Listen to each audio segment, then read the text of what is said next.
भूल अनजाने में होती है, परंतु दूसरी बार वही भूल करना मूर्खता होती है, और बार बार वही भूल करना अपराध। यह अपराध इसलिए है क्योंकि हमारी आने वाली पीढ़ी बार बार की गई इस भूल को नीति मानकर उसका पालन करने लगती है, और अगली आने वाली पीढ़ी उसे नियम बना लेती है। तो हुआ ना अपराध। जब हम चलते हैं तब अपने पद चिन्ह पीछे छोड़ आते हैं और हमारे पश्चात आने वाले उस पथ को सही पथ समझकर उस अनुचित मार्ग पर आगे बढ़ जाते हैं। तो क्या किया जाए? माना कि कुछ भूल को सुधारा नहीं जा सकता, परंतु उनके चिन्ह धुंधले अवश्य किए जा सकते हैं ताकि आने वाली पीढ़ी उसका पालन ना करे, और यही भूल को सुधारने का सबसे श्रेष्ठ मार्ग है।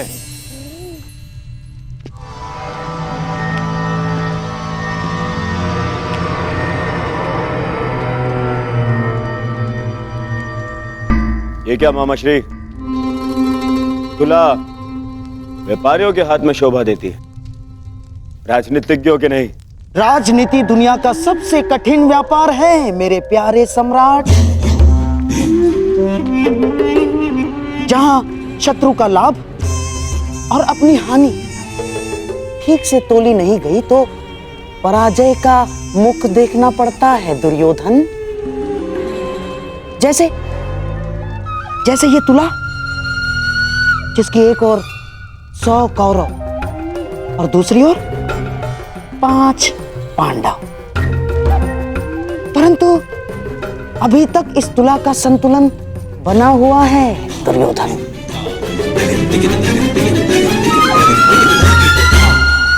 और ये है दिग्विजय, और दिग्विजय के पश्चात शक्ति का संतुलन हमारे पक्ष में होगा।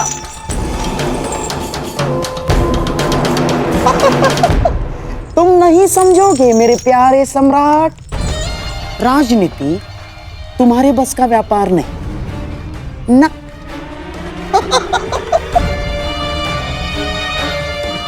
अर्थात एक चतुर राजनीतिज्ञ के लिए यह आवश्यक है कि अपनी शक्ति बढ़ाने के साथ साथ शत्रु की शक्ति का नाश भी करे। तुला का भार अपने पलड़े की ओर करने के लिए यह आवश्यक नहीं है कि अपना भार बढ़ा लिया जाए। शत्रु का भार कम करके भी यह सब किया जा सकता है दुर्योधन। मामा श्री, आपकी ये बातें मेरी समझ के तो बाहर है, परंतु भविष्य मेरे दृष्टि के भीतर है दुर्योधन। तुम और मैं, हम दोनों कर्ण के साथ दिग्विजय पर चलेंगे। क्यों मामा श्री? आपको कर्ण की शक्ति पर विश्वास नहीं है? कुछ विजय शक्ति से नहीं, नीति से की जाती है। कर्ण तुम्हारी शक्ति बढ़ाने के लिए दिग्विजय करेगा, और हम पांडवों की शक्ति कम करने के लिए संधि करेंगे। और पांडवों की सबसे बड़ी शक्ति है वासुदेव कृष्ण, और हमारा लक्ष्य है या तो वासुदेव कृष्ण हमारे पलड़े में आ जाए या तो पांडवों के पलड़े से हट जाए।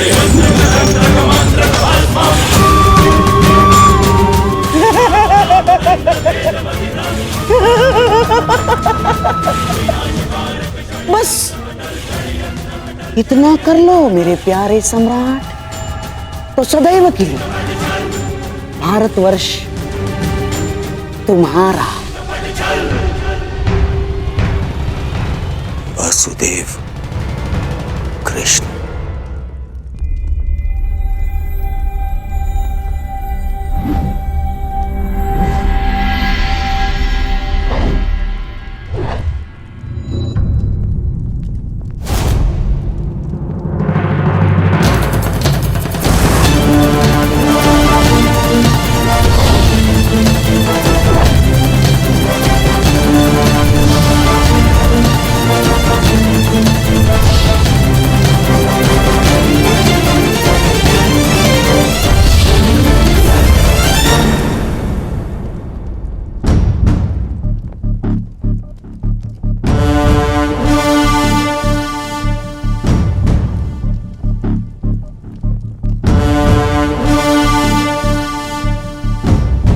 फिर से मेरे समीप आने से चूक गए कान्हा। क्योंकि आपकी दृष्टि है ही इतनी तीक्ष्ण दाऊ।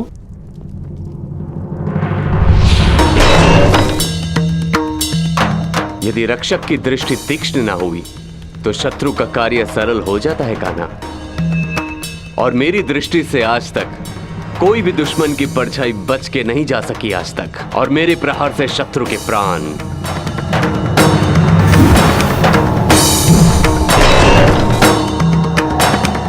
और यदि कोई ऐसा वीर आया जिसे आक्रमण करने से ना रोक सके तो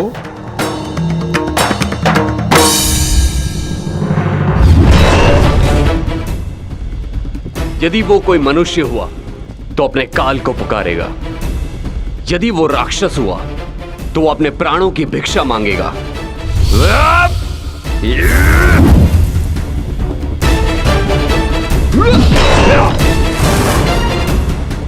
और यदि वो देवता हुआ तो वो पछताएगा कि उसने अमृत पान क्यों किया। और यदि आक्रमण करने वाला देव दानव मनुष्यों से अधिक शक्तिशाली हुआ तो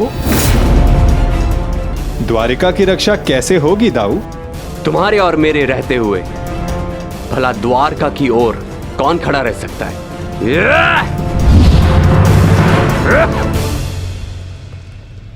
और यदि ऐसा कोई हो जो आपके और मेरे समक्ष खड़ा हो सके तो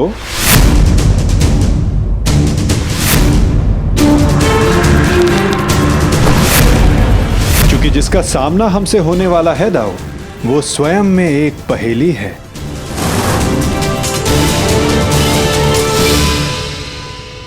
कब कौन समक्ष आ जाए कुछ कहा नहीं जा सकता दाऊ।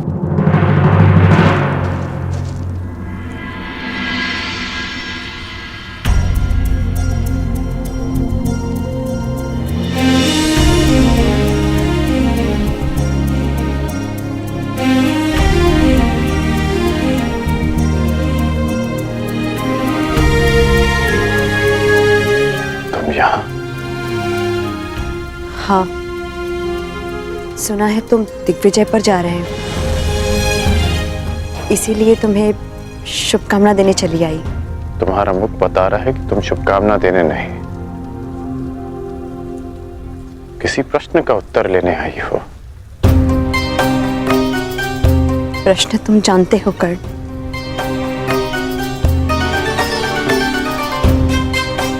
जानता हूं कि मेरा लक्ष्य क्या है, कि मैंने एक महान परिवर्तन का वचन दिया था। वैशाली, मैं उसी परिवर्तन की आशा में दिग्विजय पर जा रहा हूं। वचन तुमने अपनों की सुरक्षा का भी दिया था कर्ण। हाँ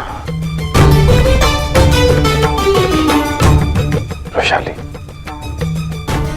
क्या कोई असुरक्षित है?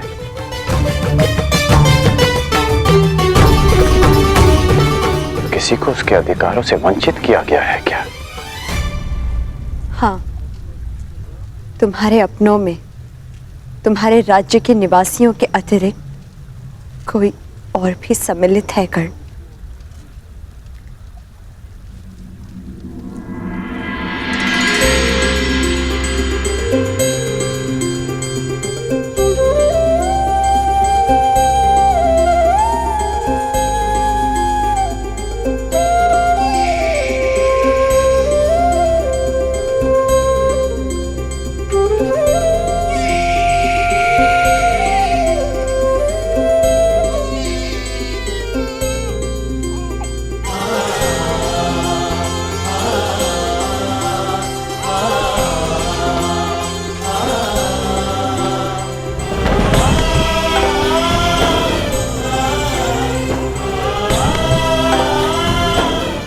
आपका पुत्र अंगराज।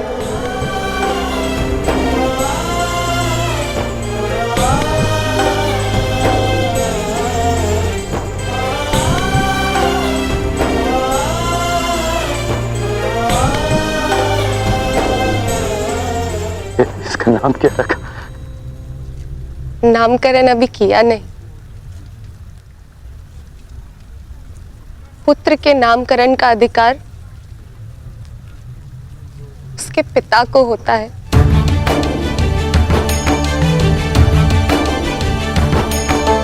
मेरा मानना है कि वृक्ष पर सबसे पहला अधिकार भूमि का होता है, बीज का नहीं। उसी भांति एक संतान पर सबसे पहला अधिकार उसकी माता का होता है, जो 9 महीने अपने गर्भ में से रखती है। इसलिए सुप्रिया,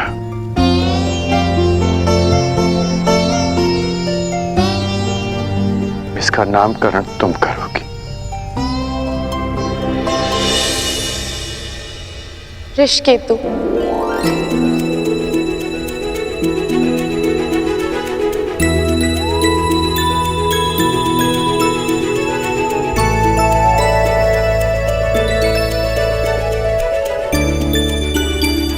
उस रुशाली के नाम पर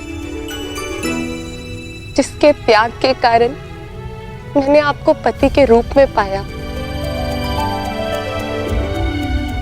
मैं उसका नाम अपने पुत्र को देना चाहती हूँ।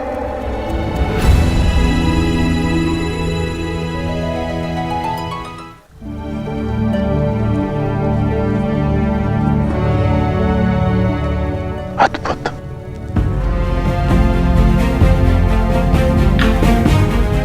ये नाम सदा इसे परिवर्तन का मार्ग दिखाता रहेगा।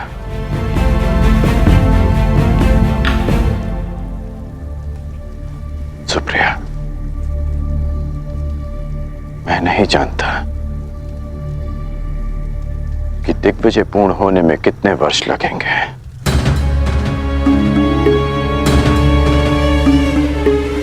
कदाचित हमारा पुत्र बालक से युवा हो जाएगा।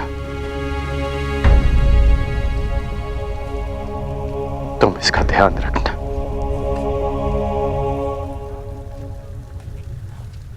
इसे कर्ण मत मनने देना।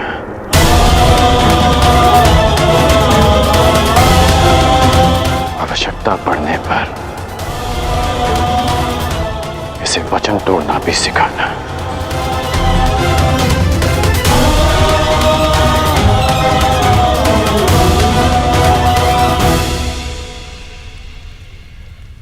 परंतु युवराज के लिए आप दिग्विजय पर क्यों जा रहे हैं?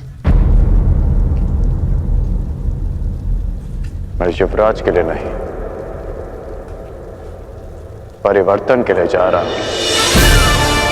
मेरी इच्छा है कि मेरी संतान एक नए भारत में पले, परिवर्तित भारत में, जहां कोई अन्याय ना हो, अत्याचार ना हो, कोई भेदभाव ना हो, जहां श्रेष्ठता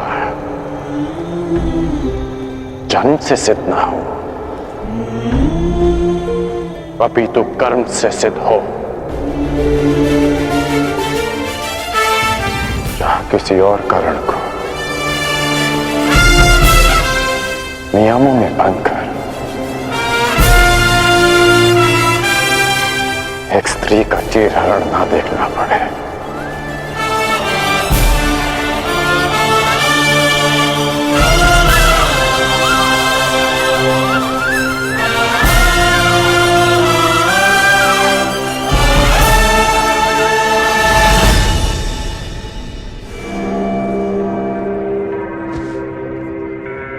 कुछ शेष तो नहीं रह गया? जी नहीं। मेरी पान सुपारी जी। और मिष्ठान? जी, आपके अंग वस्त्र भी। जाओ। अमाश्री, इतनी सारी सामग्री? युद्ध पर जा रहे हो सम्राट, वन विहार पर नहीं। और ये सारी वस्तुएं महत्वपूर्ण है। हर एक वस्तु काम की है, जैसे पान। पान इसलिए कि रात्रि तुम जग सको। किसे ज्ञात शत्रु रात्रि में आक्रमण कर दे। और हाँ, मिष्ठान्न इसलिए कि आवश्यकता पड़ने पर भूखा ना मरना पड़े। अतिरिक्त अंग वस्त्र भी ले लिए हैं मैंने, आवश्यकता पड़े तो ले लेना। ये सब क्या है गांधार नरेश?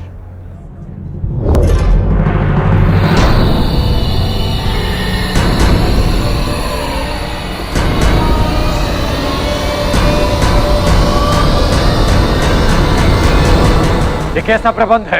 ये ऐसा प्रबंध अंगराज कि मैं और मेरा सम्राट दुर्योधन तुम्हारे साथ इस दिग्विजय यात्रा पर चलेंगे।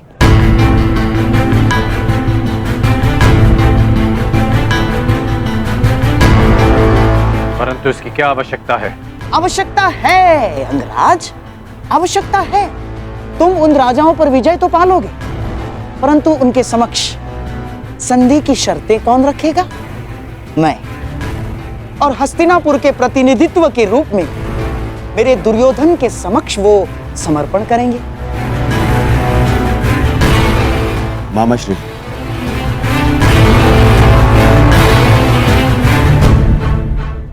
मित्र, मैं केवल इसलिए चल रहा हूं ताकि अपनी आंखों से तुम्हें सभी राजाओं पर विजय प्राप्त करते हुए देख सकूं। परंतु यदि तुम नहीं चाहते कि मैं साथ चलूं, तो हम नहीं जाएंगे। नहीं युवराज, आपकी इच्छा, इस सेवक के लिए आदेश है, मुझे कोई आपत्ति नहीं।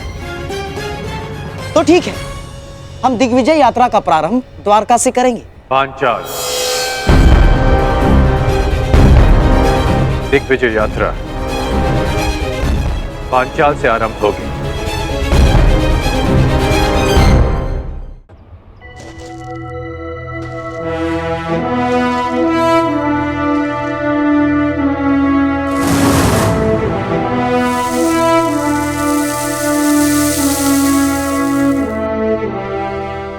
अब भी एक महत्वपूर्ण अस्त्र पाना शेष है पार्थ, पशुपतास्त्र।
इतनी शीघ्रता नहीं।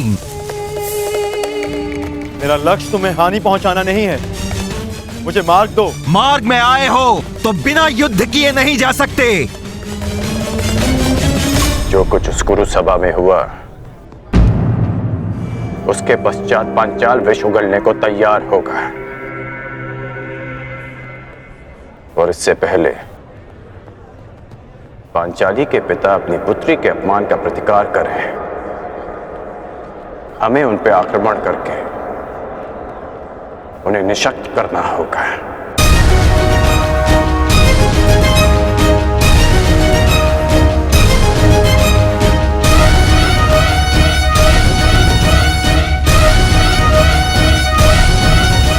मामाश्री,